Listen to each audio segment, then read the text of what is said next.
Hello friends, welcome back to MBD story teller. जब बच्चे छोटे होते हैं तो उन्हें खिलौनों गुड़ियाओं से खेलना बहुत अच्छा लगता है। मेरा नाम है कशिश और मैं आज आपको जो स्टोरी सुनाने जा रही हूँ वो एक सच्ची घटना पे आधारित है। तो ये स्टोरी एक डॉल के बारे में है। डॉल का सबसे ज्यादा इन्वॉल्वमेंट होता है विचक्राफ्ट में। जैसे कि आपने देखा ही होगा मूवीज में, सीरीज में कि वो लोगों को वश में करती है। आज जिस डॉल के बारे में मैं आपको बता रही हूँ वो एक ऑर्डिनरी डॉल नहीं है, वो एक जापानीज डॉल है। ये बात 1918 की है। 1918 में एक लड़का था जिसका नाम इकिची सुजुकी था। इकिची की एक बहन भी थी जो 2 साल की थी। उसका नाम ओकीकू था।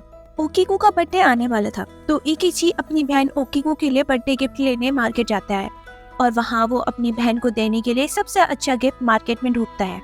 वो बहुत सारी जगह जाता है पर उसको अपनी बहन के लिए कोई अच्छा सा गिफ्ट नहीं मिलता है। जैसे ही वो देखने के लिए और आगे जाता है तो उसकी नजर एक डॉल पे पड़ती है। उस डॉल पे नजर पड़ते ही वो सोचता है कि ये उसकी बहन के लिए एक परफेक्ट गिफ्ट है।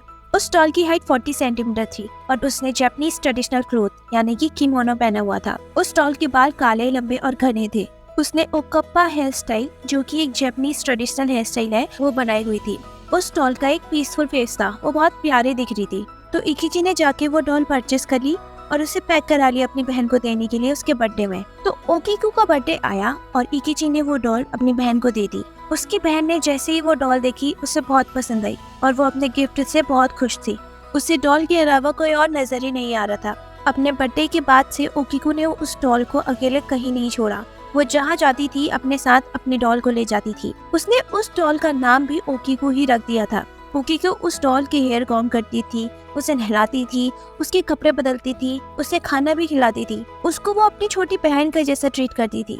ऐसा लगता था कि डॉल उसकी छोटी बहन है। वो उस डॉल को बहुत अच्छा मानती थी और उसके साथ बहुत खुश रहती थी। अपनी बहन ओकीकू को देख के उसका भाई इकिची भी बहुत खुश था। उससे लगा वो अपनी बहन के लिए एक परफेक्ट गिफ्ट लाया है। ओकीकू उस डॉल को अपने साथ लेकर सोती थी।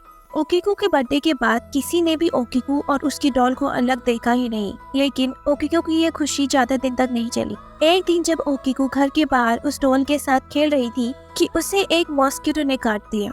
इस वजह से उसे येलो फीवर हो गया। येलो फीवर होने के कारण ओकीकू की हालत बहुत खराब हो गई।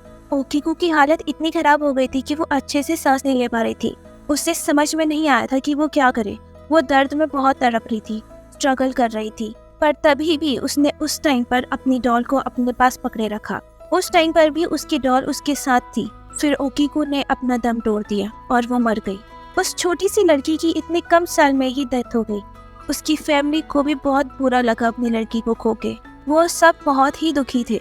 जब ओकीकू की फैमिली उसे दफनाने जा रही थी तो उसकी फैमिली ने ये सोचा कि डॉल ओकीकू की है, अब जो इस दुनिया में नहीं रही, तो उसकी डॉल उसी के साथ दफना देनी चाहिए। पर किसी धार्मिक कारण से उस डॉल को दफनाया नहीं गया।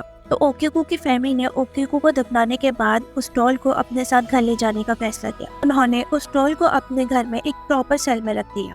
यहाँ तक आपने जो स्टोरी सुनी वो नॉर्मल थी, बट अब यहाँ से जो स्टोरी स्टार्ट होगी वो क्रीपी होना शुरू हो जाएंगी। एक दिन जब ओकीकू का भाई इकिची अपने घर में घूम रहा था तो उसकी नजर उस डॉल पे पड़ी। तो उसको उस डॉल को देख के लगा कि डॉल के बाल लंबे हुए हैं। तो वो कंफर्म करने के लिए डॉल के पास गया तो उसके बाल सचमुच में लंबे हुए थे।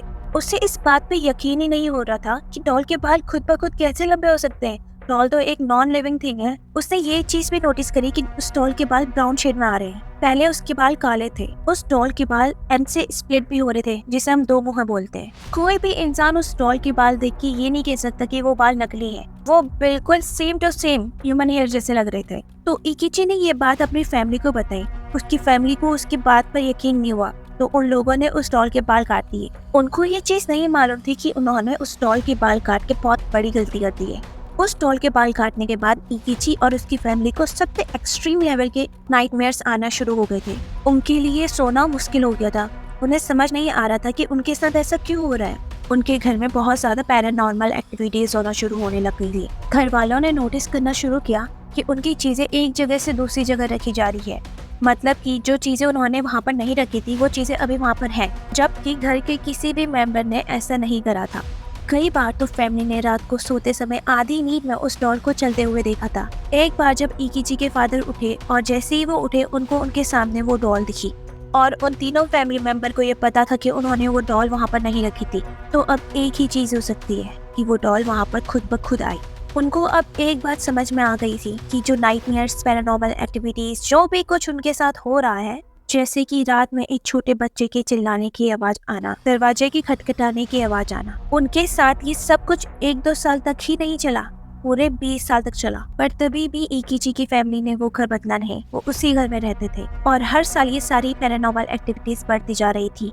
जब भी ओकीकू का बर्थडे पास आने वाला होता था, तब ये सारी एक्टिविटीज और बढ़ जाती थी।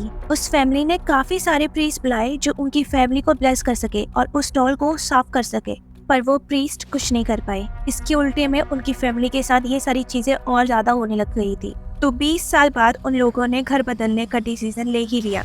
उन्हें ये लग रहा था कि उनके साथ ये सारी चीजें इसलिए हो रही हैं क्योंकि उन्होंने अपनी बेटी की लाश उसी घर के पास दफनाई थी। तो वो फैमिली उस घर को छोड़ के चली गई और उन्होंने उस डॉल को मेनेंजी बुद्धिस्ट टेम्पल दे दिया। उन्होंने टेम्पल की प्रीस्ट को भी इस डॉल के बारे में सब सच बता दिया और उनके साथ जो भी हुआ था उन्होंने वो चीज भी बता दी। टेम्पल की प्रीस्ट ने उस डॉल को क्लेंस करने की कोशिश भी करी, पर वो असफल हो गई।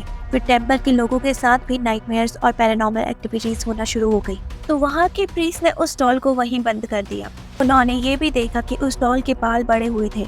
टेम्पल में जो वो डॉल थी, अब वो टूरिस्ट अट्रैक्शन बन चुकी थी। वहाँ पर लोग उस डॉल को देखने के लिए आया करते थे, पर उन लोगों के साथ भी नाइटमेयर्स और पैरानॉर्मल एक्टिविटीज होना शुरू हो गई थी।